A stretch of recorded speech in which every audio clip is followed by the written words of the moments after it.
ये कहानी है एक ऐसे राजा की जिसने भगवान को देखा सपनों में। राजा इंद्रद्युम्न मालवा का प्रसिद्ध शासक। पिता का नाम भारत, माता सुमति। धर्म, यज्ञ और भक्ति में रचे बसे इंद्रद्युम्न एक रात सोते तो उन्हें अद्भुत स्वप्न हुआ। राजन, नीलाचल पर्वत की एक गुफा में मैं नीलमाधव रूप में विराजमान हूँ। मेरा मंदिर बनाओ और मुझे उसमें स्थापित करो। अगली सुबह राजा ने दरबार बुलाया। राजा ने अपने सेवकों को आदेश दिया, जो कोई उस दिव्य नीमधाम की गुफा ढूंढ लाए उसे स्वर्ण से लाद दूंगा। इन सेवकों में एक था ब्राह्मण विद्यापति। विद्यापति ने सुना था कि सबर जनजाति का एक मुखिया है, विश्ववसु, जो हर दिन एक गुप्त देवता की पूजा करता है, लेकिन किसी को नहीं बताता कौन है वो देवता। विद्यापति नीलाचल की यात्रा पर निकला। घने जंगलों के बीच, ऊंचे पहाड़, पेड़ और झरनों के पार आखिरकार वो पहुंचा विश्ववसु के गांव। विश्ववसु सतर्क था, पर विद्यापति चालाक। वो उससे दोस्ती करता है, फिर उनकी बेटी से विवाह कर लेता है, केवल उसी रहस्य तक पहुंचने के लिए जिसे भगवान स्वयं छुपाया। एक दिन उनकी पत्नी प्रेम में अंधी होकर विद्यापति को उस गुफा तक ले जाती है, जहां पहली बार इंसानी आंखों ने नीलमाधव के दिव्य रूप को देखा। धूप, शंख, गंध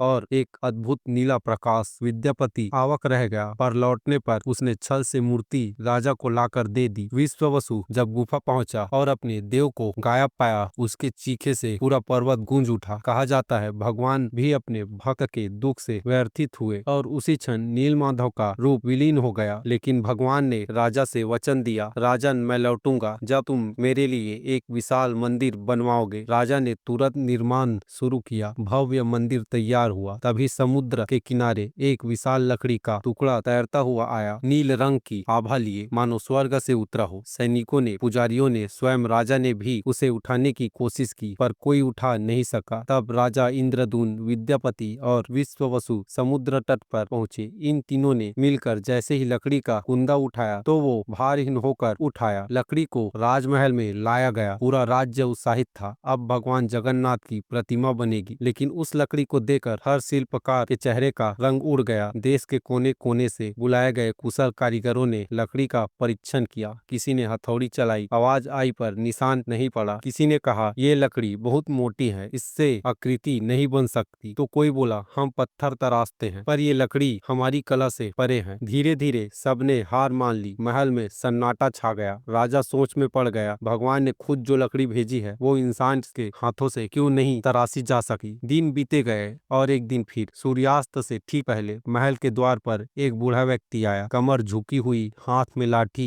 चेहरे पर झुर्रियां और कंधे पर एक पुराना झोला। उस झोले से एक आरी की नोक बाहर झांक रही थी। राज दरबार ने रोक कर देखा, यह कौन है? बूढ़े ने धीमे स्वर में कहा, मैं एक शिल्पकार हूँ, जीवन भर लकड़ी पर काम किया है। अब सोचता हूँ भगवान की मूर्ति बनाकर ही इस जीवन से विदा लूं। राजा ने संदेह से उसे देखा, इतनी उम्र में तुम ये कर पाओगे? थोड़ा परखने के लिए राजा ने कहा, अगर सच में तुम में वो कला है तो आंखों पर पट्टी बांधो और खुद जाकर उस कमरे को पहचानो जहाँ वो लकड़ी रखी है। बूढ़े बिना कुछ बोले पट्टी बांधी और दरबार की भीड़ के बीच धीरे धीरे चलता हुआ उस दिशा में गया। सबकी नजरें उसी पर थी। वो रुका, चौखट पर खड़ा होकर बोला, ये वही कक्षा है ना जहाँ समुद्र से आई लकड़ी रखी है? राजा और विद्यापति चकित रह गए। राजा ने पूछा, तुमने कैसे जाना? बूढ़ा मुस्कुराया, बोला, समुद्र से भीगी लकड़ी की महक अलग होती है, ये महक किसी और लकड़ी में नहीं होती। राजा उसकी बुद्धि और ज्ञान से अभिभूत हो गए। उसी समय विश्ववसु ने पूछा, इस लकड़ी में कितनी मूर्तियां बनेंगी? बूढ़े शिल्प ने शांत स्वभाव में कहा, 4 प्रतिमाएं। पहली भगवान जगन्नाथ नीले काले रंग के बादलों जैसे, दूसरी सुभद्रा चंदन और हल्दी के रंग की, तीसरी बलभद्र शुद्ध सफेद न्याय और शांति के प्रतीक, और चौथे सुदर्शन चक्र जो प्रभु की शक्ति, अस्त्र और काल का प्रतीक बनेगा। राजा की आंखों में चमक आ गई। उन्होंने तुरंत आज्ञा दी, मूर्ति बनाओ। लेकिन शिल्पी ने हाथ उठाया और कहा, मेरी भी एक शर्त है। दरबार में सन्नाटा छा गया। मैं आज ही काम शुरूंगा, एक कमरे में रहूंगा जहाँ कोई नहीं आएगा। 21 दिन में मूर्तियां बनेंगी, पर अगर किसी ने बीच में दरवाजा खोला तो मैं चला जाऊंगा और मूर्तियां अधूरी रह जाएगी। राजमहल के उस बंद कक्ष से देर रात छेनी हथौड़ी की आवाज गूंजती थी। वो वृद्ध शिल्प बिना खाए पिए लगातार काम में लीन था। राजा इंद्रद्युम्न उनकी दिव्यता से प्रभावित होकर उसे पूर्ण विश्वास दे चुके थे, पर रानी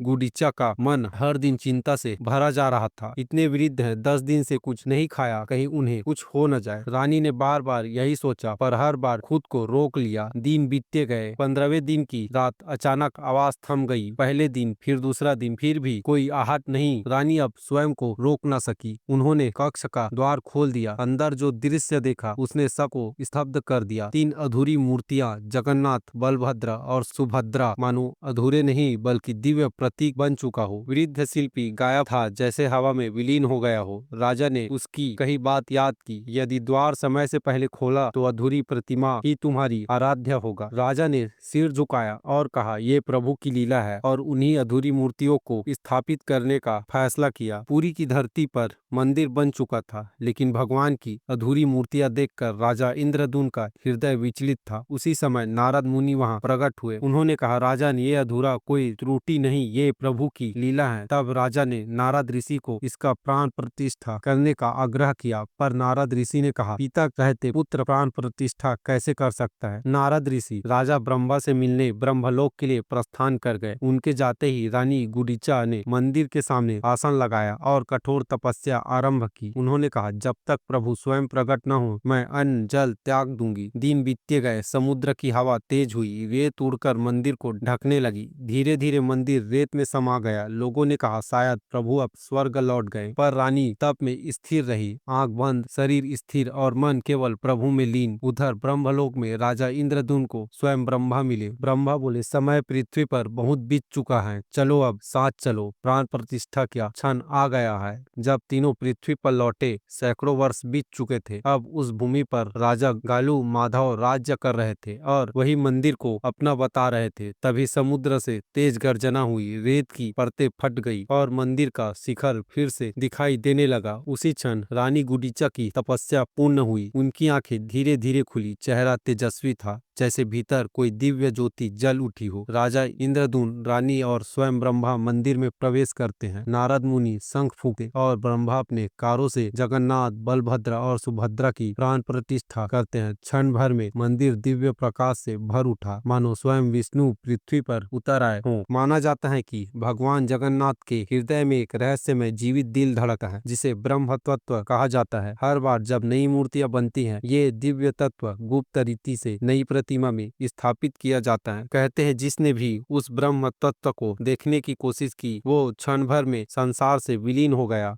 यहाँ का ध्वज सदियों से रहस्य बना हुआ है। हवा किसी भी दिशा में चले, ध्वज हमेशा विपरीत दिशा में लहराता है, जैसे भगवान स्वयं अपने श्वास से उसे हिला रहे हो। हर दिन पुजारी बिना किसी सुरक्षा के मंदिर की ऊंचाई पर चढ़कर ये ध्वज बदलता है। मंदिर के ऊपर लगा सुदर्शन चक्र हर दिशा से एक जैसा दिखाई देता है, मानो भगवान हर किसी पर नजर रख रहे हो। हर साल जब जगन्नाथ की रथ यात्रा निकलती है, पूरी की पूरी शहर भक्तों से भर जाता है। भगवान जगन्नाथ, बलभद्र और सुभद्रा के तीनों रथ एक साथ चलते हैं। लाखों लोग रस्सी खींचते हैं। पूरा शहर भगवान के साथ चल रहा होता है। सबसे बड़ा रहस्य, जैसे ही कोई सिंह द्वार के अंदर जाता है, समुद्र की आवाज गायब हो जाती है। बाहर लहरें गूंजती हैं, लेकिन मंदिर के अंदर एकदम शांति होती है, जैसे खुद समुद्र भी जगन्नाथ के सामने रुक जाता हो।